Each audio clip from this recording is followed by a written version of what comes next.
A RM Empresarial é uma empresa sólida localizada no centro de São Bernardo do Campo, com infraestrutura diferenciada e espaços para treinamentos, seleção de pessoal e conferências, além de um portfólio de serviços bem amplo que dá a seus clientes a comodidade de encontrar tudo o que precisam em gestão de pessoas numa única empresa.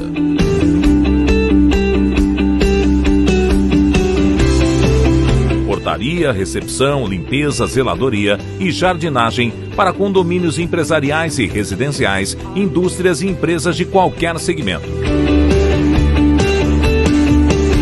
Soluções estratégicas de gestão. Um time de consultores experientes com soluções modernas em recursos humanos, planejamento, gestão de pessoas, supply chain e diversas outras especialidades. Treinamentos, certificações, ferramentas e normas. Consulte nossa certificação. Contrate profissionais de forma efetiva e temporária. Conte com nossa infraestrutura altamente qualificada de recrutamento e seleção. Além de ter esse amplo leque de soluções e preços competitivos, a RM é uma empresa atualizada com legislações em vigor, o que dá segurança jurídica aos nossos clientes. Um novo conceito em RH.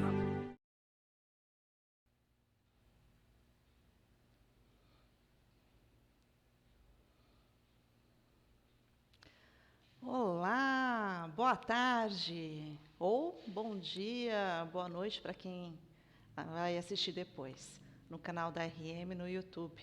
Tá? Meus queridos, um imenso prazer estar aqui com vocês. Saudações.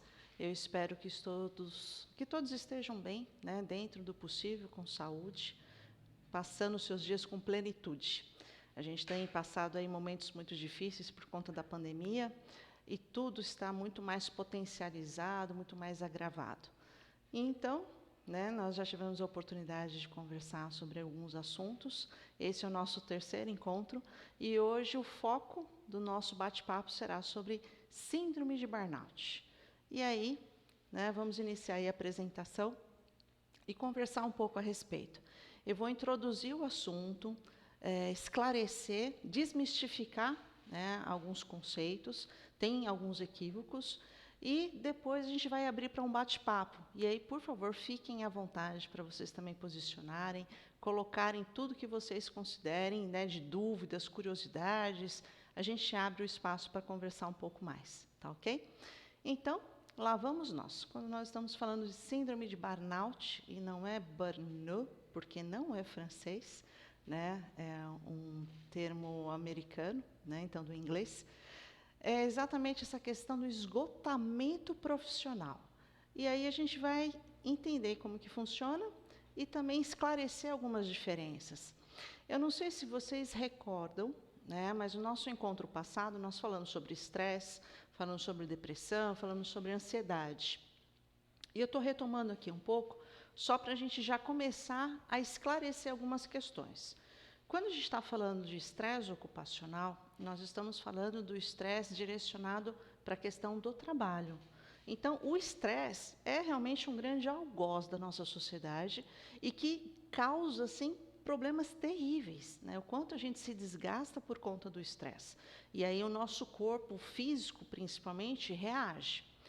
Quando a gente passa por um período de estresse muito grande, ou seja, toda essa situação em que a carga física e psíquica do trabalho exige muito mais do que aquilo que eu posso realmente fazer, do que aquilo que eu dou conta, o meu corpo começa a entrar num processo de tamanho estresse.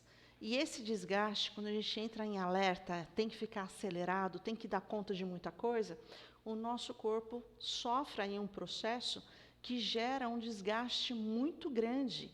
E a gente fica em alerta. Então, a gente tem um processo de produção ainda maior de adrenalina, de cortisol.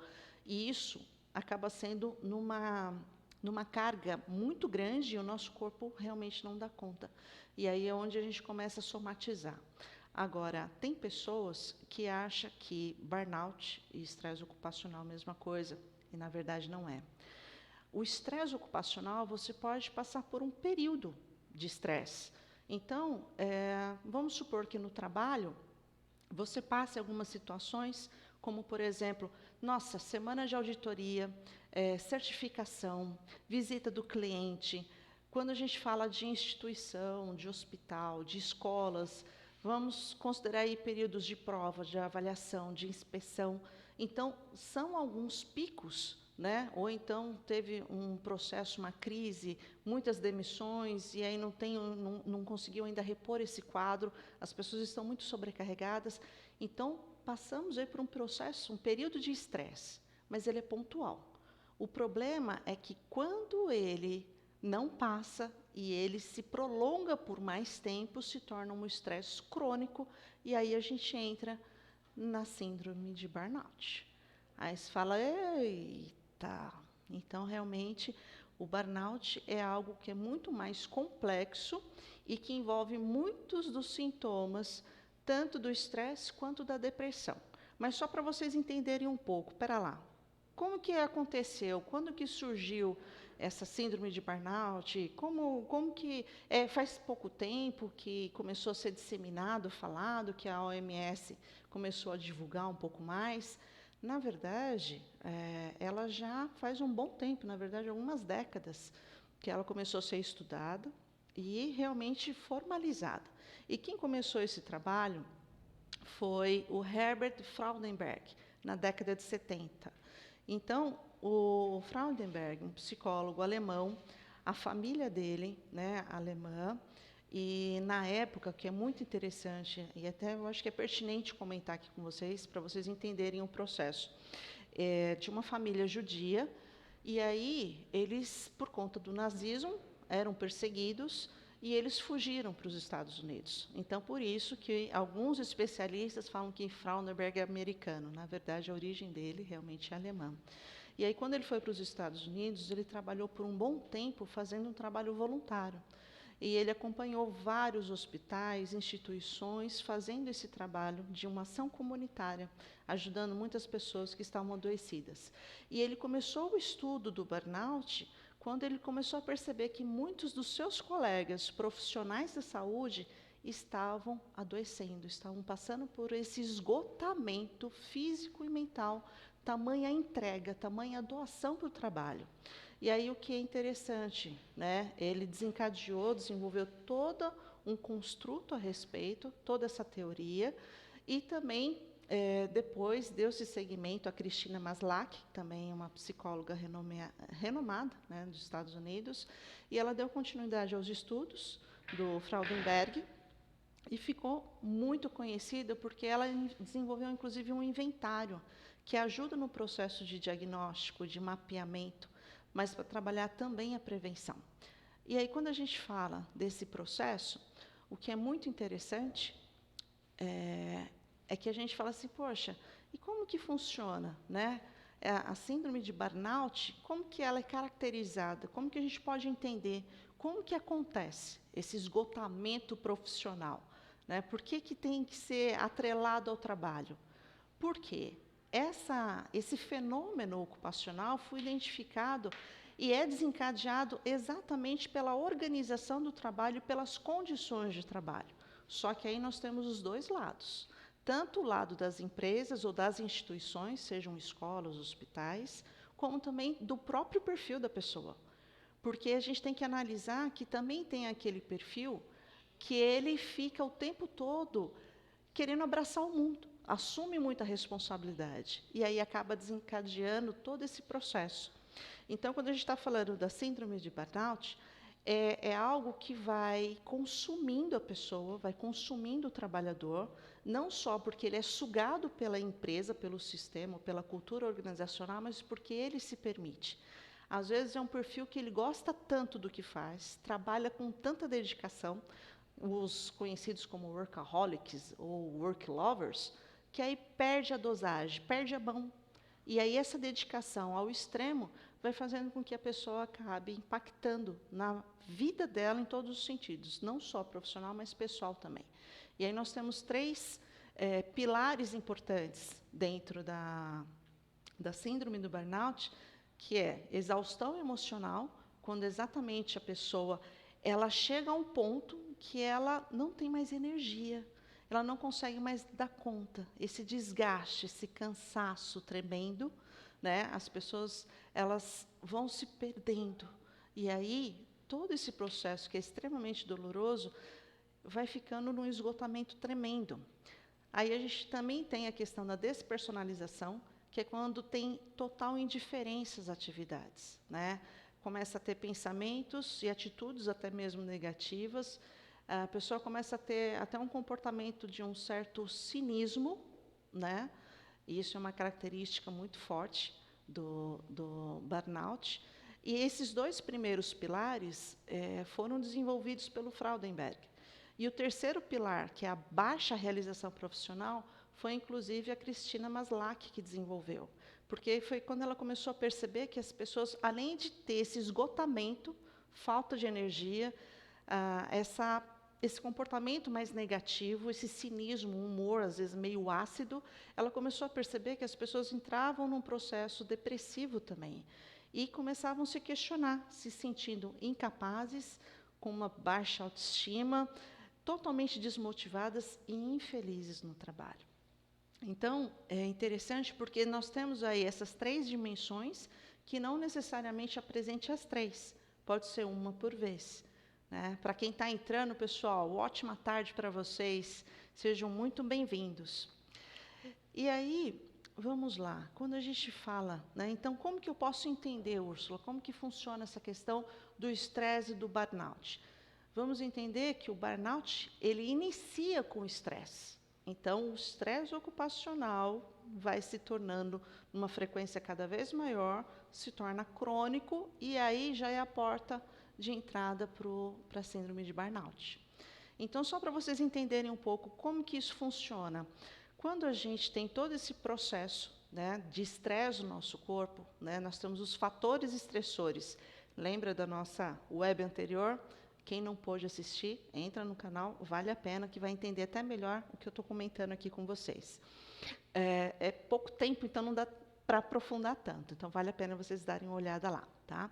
Mas os fatores estressores acabam desencadeando todo um processo no nosso organismo, que envolve a questão de neurotransmissores e também hormônios, substâncias que fazem todo o movimento do nosso corpo. Então, quando se depara na situação do estresse, a pessoa tem uma carga muito maior de cortisol, de adrenalina no organismo, e as pessoas acabam se dedicando muito mais. Na síndrome de burnout, ela já passou dessa fase e já está no processo de desmotivação, já está o esgotamento, ela não consegue mais ter aquele ritmo alucinado do estresse. Né? Geralmente, quando a pessoa está estressada, ela está tudo mais alterado, né? As emoções mais potencializadas, tudo mais ativo. Já na síndrome de burnout, a gente, na linguagem da psicologia, a gente fala que é embotamento. O embotamento, as emoções, é como se a pessoa ela fosse se fechando. Né? É como se fosse a rosa abrindo e a rosa, o botão fechado. É o processo inverso. Quando falam em embotamento das emoções, a pessoa ela vai se fechando e se isolando. No estresse tem essa questão da urgência, tudo é para ontem, é para já ou é para agora, tem que fazer, resolver, então tem uma hiperatividade. Já na síndrome de burnout, ela já passou por isso e agora já está no processo de sentimento de impotência, de desesperança, de não dar conta. No estresse tem a perda de energia em si, porque demanda é tanta que vai se dedicando e vai acabando. Na síndrome de burnout também tem a perda de energia, só que também tem de motivação, tem a perda da esperança, a perda dos ideais. Já não tem mais sentido, não tem mais significado o trabalho que antes exercia com tanto esmero, com tanta dedicação e agora já não está mais fazendo sentido nenhum. Quando você está no pico do estresse, lembra que eu mostrei para vocês, né, tantas doenças que o nosso corpo, né, acaba gritando, alertando o que está acontecendo? Tem esse processo mais físico. E quando a gente chega na questão do burnout, esse dano acaba sendo, além do físico, também emocional, porque abala totalmente a estrutura da pessoa. E esse impacto não é só no trabalho, é na vida da pessoa. E a pessoa começa a perder o sentido da vida, e por isso que está tão atrelado à questão da depressão também. E aí você fala, tá, Úrsula, E aí, como que a gente pode entender melhor essa complexidade e a gravidade, né, da síndrome de burnout? Aí você fala, bem, quando a gente fala desse estresse, né, essa pressão emocional muito grande, essa exigência muito grande, que não é só por conta do trabalho que exige, mas a própria pessoa é muito autocrítica. Muitas vezes o próprio profissional se exige muito, né, se cobra demais e entra nesse processo que é extremamente doloroso e que, por um período prolongado, acaba trazendo um impacto para a vida da pessoa. E aí nós estamos falando principalmente de profissionais que têm esse envolvimento maior, que até então eram tão engajadas, porque está muito atrelado à questão de vida, de responsabilidade. Então, profissionais que assumem uma responsabilidade sobre outras pessoas. Então, por exemplo, profissionais da saúde, nós temos aí todos, médicos, enfermeiros, auxiliares, assistentes, recepcionistas, o pessoal que né, trabalha como sendo os motoristas, nos prontos atendimentos, nos resgates. Nós temos aí toda essa escala de profissionais da saúde que se doam para salvar vidas. Nós temos também os profissionais da educação, que são realmente um dos públicos mais atingidos. Porque a educação, hoje em dia, infelizmente, né, muitos pais têm esse olhar como uma escola sendo depósito de crianças, né, e delargou a responsabilidade para os professores. E a responsabilidade de educar é dos pais, é da família. Os professores têm a responsabilidade de alfabetizar, de ensinar, de passar um conhecimento. Mas quem educa para a vida são os pais, são as famílias. E essa demanda aumentou de uma forma gritante, assustadora.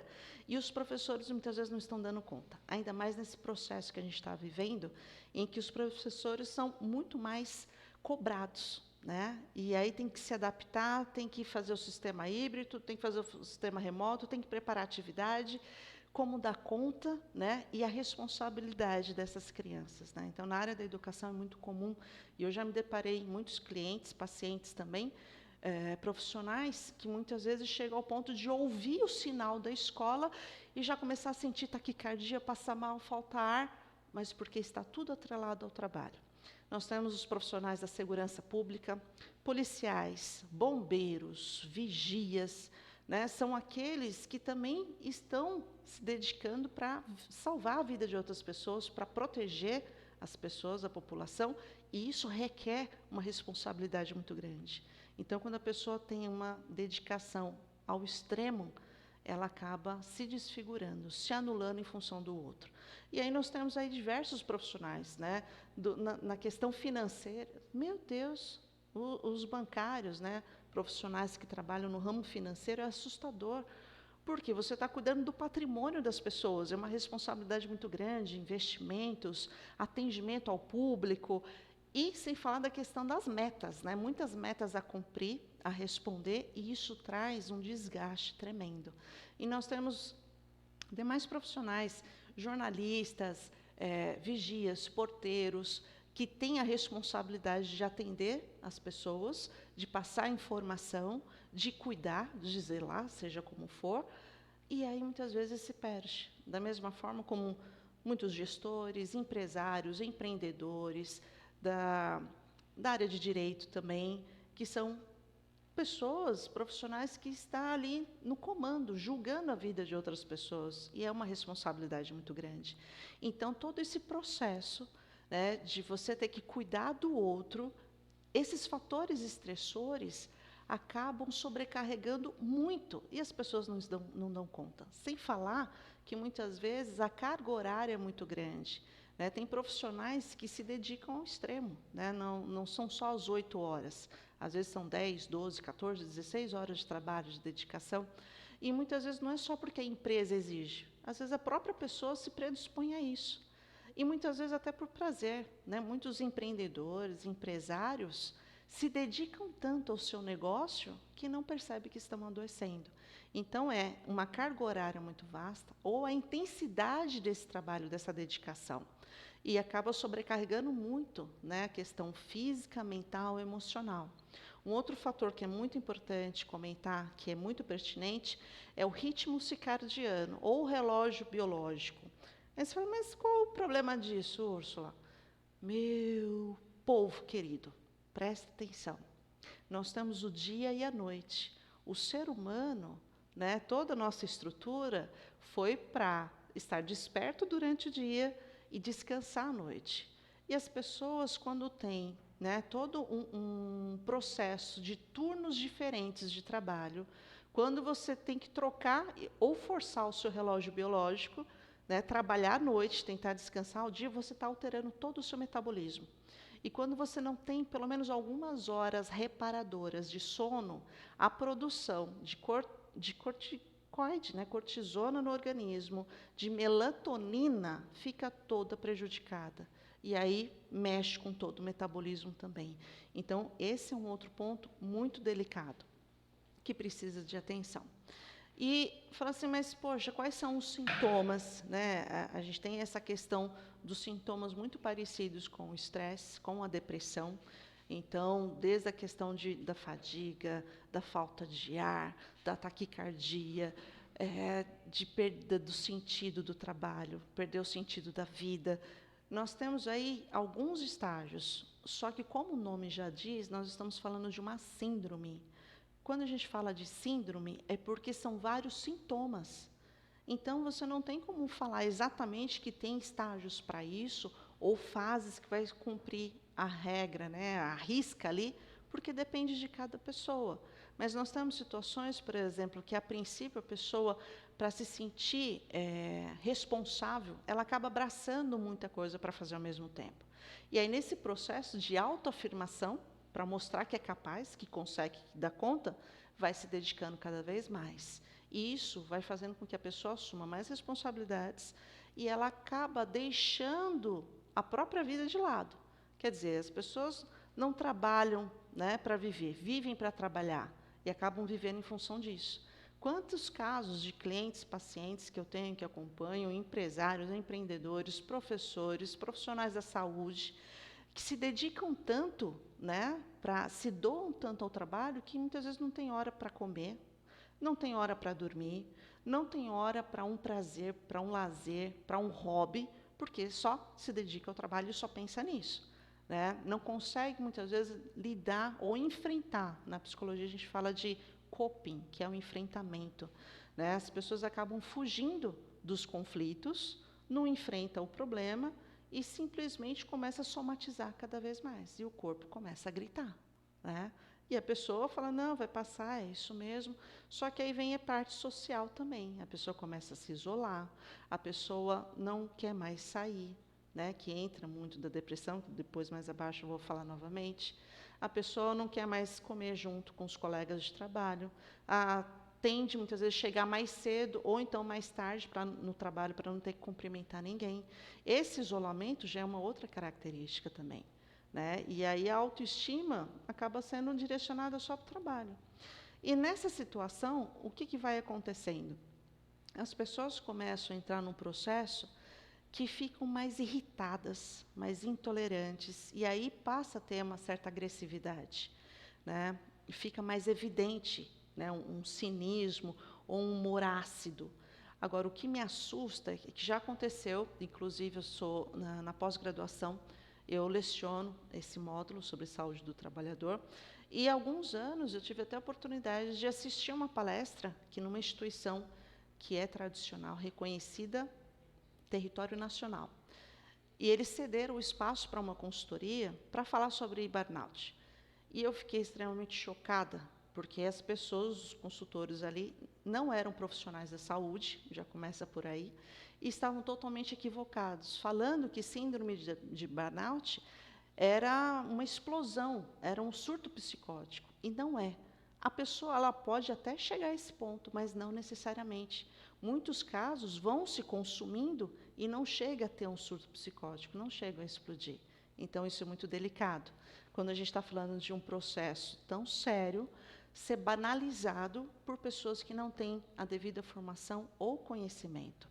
Então, a gente está falando de situações que as pessoas mexem com a questão física, mental, emocional, social, porque ela se afasta, ela recolhe, ela se isola.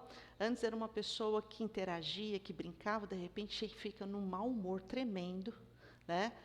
Não aceita brincadeiras, não aceita comentários, quer se isolar, quer fugir do mundo. E essa despersonalização é muito delicada, porque as pessoas elas acabam perdendo todo o sentido. Elas se afastam da realidade. E aí elas não querem mais ter contato com outras pessoas. E esse processo é muito doloroso, é muito desgastante, né? Tudo isso acaba ficando muito intenso, e uma dor, e um vazio que nada preenche. E é muito perigoso, porque algumas pessoas acabam não só usando, mas abusando de substâncias psicoativas para tentar suprir esse vazio. Então, é muito comum, inclusive, principalmente até na área da saúde, profissionais que têm acesso, né, a medicações, a questão química, né, e acabam usando para anestesiar essa dor junto com o álcool e começa a associar, e a pessoa começa a se perder. Então, todo esse processo de exaustão, todo esse processo de despersonalização, de depressão, é assustador, porque realmente a pessoa começa a perder o sentido da vida. E esse esgotamento, né, da síndrome de burnout pode levar a um colapso físico e mental. E é muito triste, porque, infelizmente, a dor é tanta que tem muitos casos até de suicídio. Aí você fala, nossa, como que um assunto tão sério, né, tão delicado, as pessoas, às vezes, não pedem ajuda, né? Não são alertadas. O que acontece? Então, aí a gente entra num processo que as empresas também precisam ter um olhar, porque eu falo, por favor, empresários, diretores, gestores, entendam, investir em saúde é estratégico. Você tendo pessoas saudáveis, você terá pessoas que vão produzir muito mais. E o resultado, o lucro, vai ser consequência. Agora, quanto mais você suga do seu funcionário, do seu trabalhador, né, do seu colaborador, ele vai adoecer, ele não vai ter a mesma entrega. Então, tem algumas ações que têm que partir ou das empresas, das instituições, sejam hospitais, sejam escolas, né, que é muito comum, e também do próprio indivíduo, de entender o seguinte, eu preciso dosar, eu preciso buscar ajuda, eu preciso equilibrar as minhas atividades, organizar a minha vida de trabalho. Então, cuida da carga horária que você está se dedicando, procura realmente fazer com que o seu tempo seja otimizado. E lembre-se, a minha mente tem que estar onde o meu corpo está, para que eu possa trabalhar um período de forma saudável. Porque tem pessoas que acabam fazendo trocentas horas extras, só que já não produz, não entrega mais.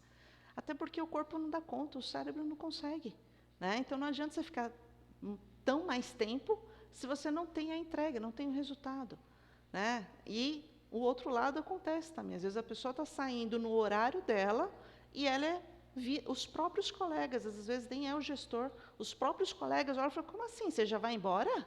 Como assim, né? Gente, oi, hello, que você fique o tempo no trabalho, mas que você traga resultado adequado a isso. Não adianta você ficar a mais só para ficar de enfeite lá, né? E aí, como é que fica? A gente tem que ter muito essa questão. Aí você fala, que outros pontos que são importantes? Você fala a situação, por exemplo, da pessoa fala assim, poxa vida, mas e agora, o que eu faço? Além de buscar ajuda, eu vou fazer mais o quê? Como que eu posso equilibrar minha vida? Lembra que você existe, além do trabalho. Tem uma jornalista fantástica, que inclusive ela tem um trabalho incrível sobre síndrome de burnout, né, que é a Isabela Camargo, que é uma jornalista muito famosa, inclusive global até, e que ela tem vários depoimentos, vários relatos dela, que é muito interessante, que ela fala, inclusive, até de que, tudo bem, você quer vestir a camisa da empresa? Vista. Tem pessoas que até tatuam. Ótimo, perfeito. Mas lembre de você também colocar o seu pijama, lembre de você também colocar a sua roupa de banho e lembrar que você existe fora do trabalho, que você tem uma vida social, que você tem família e que você é útil e importante para outras coisas além daquilo que você exerce. Então, é preciso ter esse equilíbrio, né? E as pessoas às vezes se perdem. No caso das empresas, é lógico, a gente tem o RH, e eu falo com todo carinho, porque eu fui profissional de RH uma vida inteira. O RH, muitas vezes, assume um papel, uma responsabilidade que não cabe só a ele. Tem que estar alinhado à diretoria, né? Tem que estar alinhado com os gestores. Até porque, infelizmente, em algumas culturas, algumas organizações, é o próprio gestor que adoece os seus funcionários. Tamanha pressão, assédio, desgaste. Então, muitas vezes, precisa de ações, né, para desenvolver a liderança, para que realmente seja uma gestão estratégica de pessoas e negócios, e que se tenha resultado por meio de pessoas, mas de uma forma digna e saudável, né? E um outro ponto que as pessoas às vezes esquecem, que é básico, né? A gente não precisa ter medo de mostrar a nossa fragilidade. A doença mental, ela é invisível. É diferente de você sofrer um acidente, você chegar enfaixado, ter que fazer alguma coisa que está à vista, né, que tem um exame clínico. A doença mental, muitas vezes, não tem como estar à vista, em evidência. Só que nós temos aí um sofrimento psíquico tremendo, porque as pessoas não estão conseguindo dosar, né? Exigem muito de si mesmos e acaba se anulando em função da empresa, em função do outro. E aí não tem problema nenhum você mostrar a sua vulnerabilidade. Quando nós mostramos que nós somos vulneráveis, é onde nós mostramos que nós somos seres humanos e a gente se identifica, porque não existe ninguém perfeito. E não dá para ser fortaleza o tempo todo. Nós temos as nossas fraquezas. E o principal é a gente reconhecer. E, a partir daí, a gente também precisa aprender a falar não. Não. Não dá. Precisa disso aqui, porque é para ontem, para a semana passada. Impossível. Não dá. Ou precisa de mais um profissional para fazer, ou estender, negociar esse prazo. Porque senão não vai sair bem feito, né? A gente se depara com uma realidade que teve que demitir muita gente, as pessoas que ficaram assumiram, né, a responsabilidade de funções por 2, 3, só que tem hora que não dá conta, né? Tá equilibrando os pratinhos, que nem malabarista em circo, só que daqui a pouco começa a cair, porque o corpo não suporta, não aguenta. E aí a gente precisa pontuar, tem que falar, não estou dando conta. Preciso de um prazo maior, não dá para ser agora. Não tem como ser para ontem, não é pastelaria, não é padaria, né? A gente precisa pontuar um pouco isso, principalmente quando a gente assume responsabilidades e quando nós estamos à frente da responsabilidade dos demais também. Eu acho que eu já falei até que bastante aqui. Agora vamos abrir espaço, né, aqui para a equipe, vamos abrir o chat para tirar as dúvidas, curiosidades. Fiquem à vontade, pode perguntar. A gente tem aí um tempinho para falar a respeito e depois, se necessário, a RM repassa para mim e eu volto a falar com vocês. Nossa, quanta gente maravilhosa! Ô, Tereza, seja bem-vinda, minha querida. Ô, Paula, sua linda. Ai, Edu. Ronice, seja muito bem-vindo, meu querido. Opa, ai, que coisa boa, temos os nossos clientes aqui da RM participando, Zélia, Abi, que maravilha. Ieda, gratidão pela participação. Carlos José Pereira, Edmilson, ô Denise, boa tarde, lindona. Gabriel.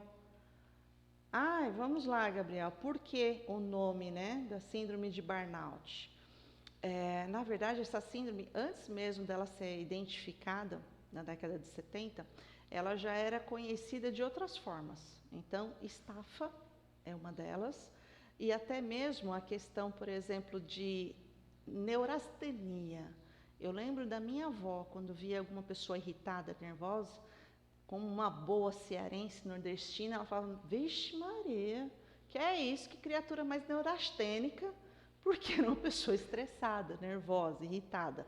Mas a expressão correta, né, síndrome de burnout, é exatamente porque o burnout, no inglês, ele tem o sentido de esgotou o combustível, acabou. Então, é muito comum empresas aéreas ou rodoviárias, quando tem algum problema de combustível, é burnout, porque esgotou o combustível. E aí, trazendo isso, né, para o ser humano, o burnout é que esgotou por completo. Então, é um queimou, né? E não é queimou só por fora, queimou inteiro, porque é um processo que começa de dentro para fora. E isso que é muito delicado. Então, por isso, o burnout, viu? Espero ter esclarecido. Qualquer coisa vocês perguntem, fiquem à vontade. Vamos lá. Crianças podem desenvolver burnout? Não. Vou só esclarecer, Ellen. Vamos lá. O burnout é um fenômeno ocupacional. Então, eu peço até desculpas se talvez possa soar como uma arrogância intelectual para alguns especialistas, né? Porque, inclusive, psiquiatras, médicos, eu já ouvi algumas pessoas falando que burnout também pode ser em todos os outros públicos. Lamento dizer, mas não. Por quê? É um fenômeno ocupacional, ou seja, é desencadeado pelo trabalho. É o trabalho que desencadeia toda essa síndrome. Agora, não necessariamente está atrelado a uma empresa ou uma instituição de saúde, de educação. Às vezes a pessoa está trabalhando em casa. Quantos casos que nós temos? Dona de casa que é cuidadora, que tem ali um idoso na família, né, uma pessoa acamada, alguém doente, e que ela tem que dar conta de tudo. A pessoa que cuida e que é um trabalho também pode desenvolver o burnout. Então, a gente precisa considerar, é um fenômeno ocupacional. E aí tem uma banda que como que é? Palavra cantada, né? Fala assim, criança não trabalha, criança dá trabalho. Pois então, minha flor, a criança, ela pode passar sim por alguns sintomas, que pode ser de depressão, pode ser de estresse, porque é um cansaço muito grande por conta dos estudos ou de uma configuração por um período muito longo, às vezes até mesmo na questão de vestibular, ou quando está passando uma fase ou de matemática, alguma atividade mais difícil, e aí ela tem uma carga muito grande de estudo e ela não dá conta, né? E aí por conta da pandemia a gente até tem a síndrome da gaiola, por exemplo, que um grande professor da USP está fazendo todos os estudos, porque as crianças estão sofrendo horrores, estão adoecendo, porque estão sentindo muita falta da interação com os seus pares, com os seus coleguinhas. Então, toda essa sistemática que a gente está vivendo está trazendo transtornos, né? Mas não é síndrome de burnout. Criança, adolescente, não, porque está vinculada ao trabalho, ok? Vamos lá, Milton, deixa eu ver. Ô, meu querido, seja muito bem-vindo. Deixa eu ver o que você está perguntando. Como você bem disse, é comum as pessoas não reconhecerem que estão com problemas psicológicos. Como encaminhar o tratamento? Vamos lá. A primeira coisa, criatura, tenha um mínimo de humildade. Aceita que não está normal. Que você não está com a sua vida normal como você tinha há anos atrás. Né, que isso está prejudicando a sua saúde, está prejudicando o seu convívio familiar, seu convívio social. Primeira coisa, reconheça. E aí sim você busca ajuda profissional, psiquiatra, psicólogo, para poder fazer o devido diagnóstico, para saber a que ponto que está tão comprometido, né, o seu organismo com a síndrome e direcionar. Porque dependendo do caso, precisa entrar com medicação, para ajudar a repor, né, os neurotransmissores, os hormônios no organismo, até conseguir, né, voltar a ter uma vida, que a gente fala, uma vida normal.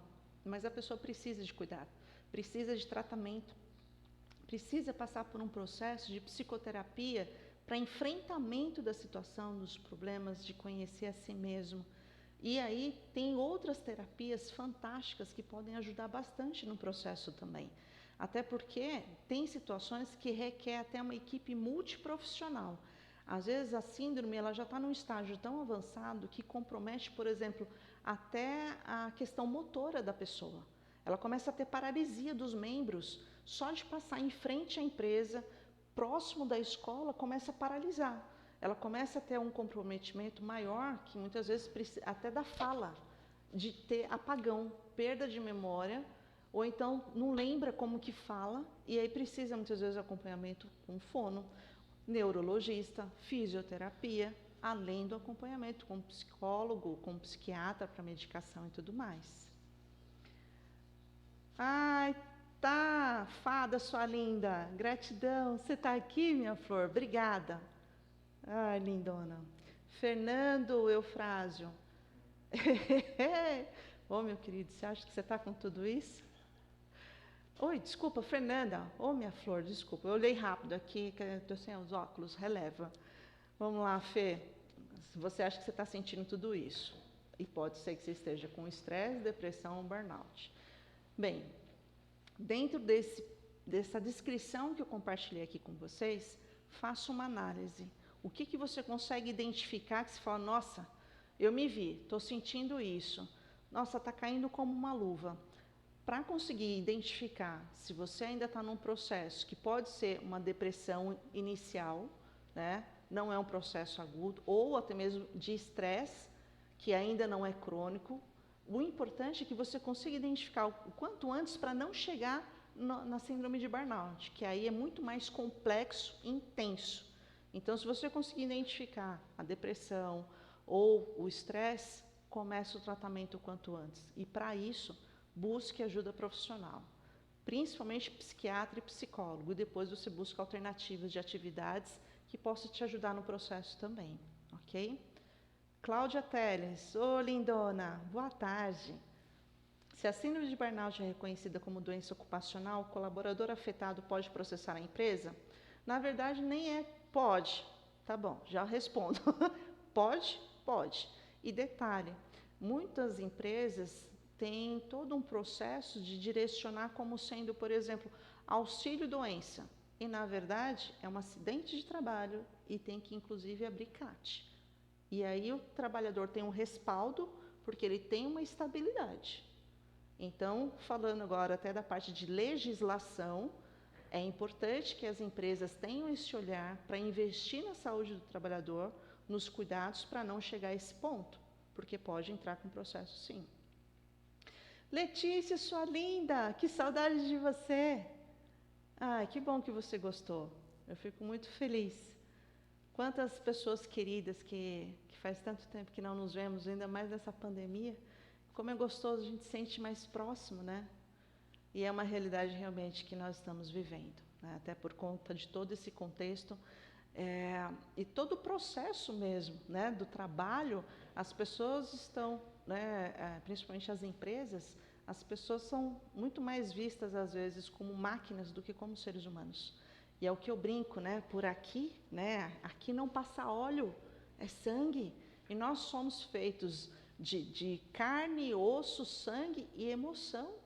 É puro sentimento, é muita emoção. Então, quando a gente consegue encontrar um equilíbrio, quando as empresas conseguem ter esse olhar para ações, para treinamentos, programas de qualidade de vida, de regularizar, né, até mesmo a organização do trabalho, porque tem empresas que usa, abusa e se lambuza do seu trabalhador, que assume 2, 3, 4, 5 funções, e a gente sabe que legalmente isso não é correto, não deveria ser aceitável, e tantas outras situações, é o que eu falo, são os dois lados. A pessoa também tem que se identificar, perceber até que ponto que ela não consegue falar não, se posicionar e direcionar para as ações que ela precisa cuidar da vida dela, né? E também a empresa proporcionar momentos de pausa, porque tem pessoas, tem alguns contextos, culturas, que até para a pessoa ir ao banheiro, a pessoa não vai. Eu já tive casos de pacientes, clientes, que, por exemplo, não toma nem água, não toma água para não ter que ir ao banheiro. E aí acaba desenvolvendo problemas sérios, até renal, né? Porque não toma água para não ter que ir ao banheiro. Não pode dar uma pausa para tomar um café, porque o chefe já olha torto. O que está fazendo? Está matando tempo? Tem que trabalhar? Então, assim, a gente precisa ter um pouco de equilíbrio, né? Lembrar que é um ambiente de trabalho, que você tem responsabilidades, tem entrega, mas que tenha um pouco de leveza, que você consiga respirar, que você possa rir, brincar um pouco, conversar com um colega, ter a sua hora de refeição, por favor, porque tem gente que não para nem para almoçar ou para jantar, tem que estar ali comendo, pega um lanche, come qualquer coisa e continua trabalhando. Então, isso é bem, bem delicado. Vamos lá? Tem mais alguma pergunta? Cadê o chat? Estamos já finalizando. Meus queridos, é uma satisfação imensa, né, ter a oportunidade de rever vocês aqui. E eu não tenho palavras para agradecer Roberto, a Cris, a família, o Rafa, o Mendes, né, que me ajuda em todo esse processo, a família RM, por todo o carinho, por todo o suporte, né, a participação de vocês, isso é muito rico, é muito bom. Exercício físico ajuda? Sim, e muito. A gente precisa ter uma válvula de escape para liberar toda essa energia negativa, porque senão o corpo não dá conta. E aí a gente está nessa fase complicada, porque muitas vezes as pessoas falam, poxa, mas e a pandemia? Não consigo, então tenho medo, nem que seja dentro de casa. E eu falo, né, e dou a minha mão palmatória para compartilhar com vocês, porque eu fazia vôlei, zumba, e de repente com a pandemia não pude fazer mais nada disso. Eu falei, meu Deus, e agora? Estou fazendo pelo YouTube. Confesso para vocês que, olha, eu me sinto meio ridícula. Que na sala você está correndo do nada, no mesmo lugar, né? Ou você está fazendo um movimento, um exercício, mas você está em movimento, você está transpirando. Nem que seja subir e descer degrau, mas faça alguma coisa. Dança, coloca uma música, se divirta, mas entre em movimento, tá? E, minha gente, compartilhe aqui conosco também quais são os temas que vocês acham interessante para a gente trabalhar. Nós já temos aí, né, alguns temas que algumas pessoas posicionaram, como os desafios para o trabalho, né, tanto presencial como híbrido, home office, né, e administrar os papéis, as minhas responsabilidades. A gente está prevendo também, depois, trabalhar sobre imunidade emocional, como você se cuidar, se preservar e lidar com as emoções dos outros, porque tem muita gente, eu falo, cuidado, distância segura, porque tem muita gente que é tóxica na nossa vida e que tem gente que às vezes é dentro de casa, da família, não dá para você se livrar, não tem como jogar pela janela, coleguinha, né? Mas tem que conviver e como lidar com isso.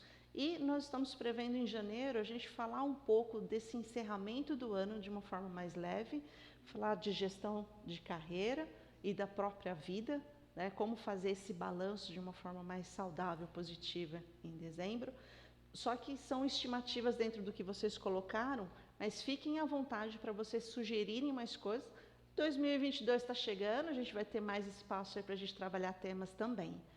Deixa eu ver, quem mais que está colocando comentário aqui? Ah lá, Cláudia, gratidão. Fico muito contente de poder contribuir com vocês. Pessoal do grupo ACT, que bom que vocês estão participando também. Open Science, que bom que vocês gostaram. Ronice Peron, que bom, fico contente. Oh, Fada, sua linda, que bom que você gostou. Fico muito feliz de poder contribuir, compartilhar e aprender com vocês. Sintam-se beijados, abraçados com muito carinho, recebam toda a minha gratidão. Um excelente término de semana para vocês e até breve. Mês que vem a gente está junto de novo, ok? Espero vocês. Até mais. Tchau, tchau. E repassa para quem não pôde assistir. Muita gente está precisando de uma ajuda, tá? Até mais.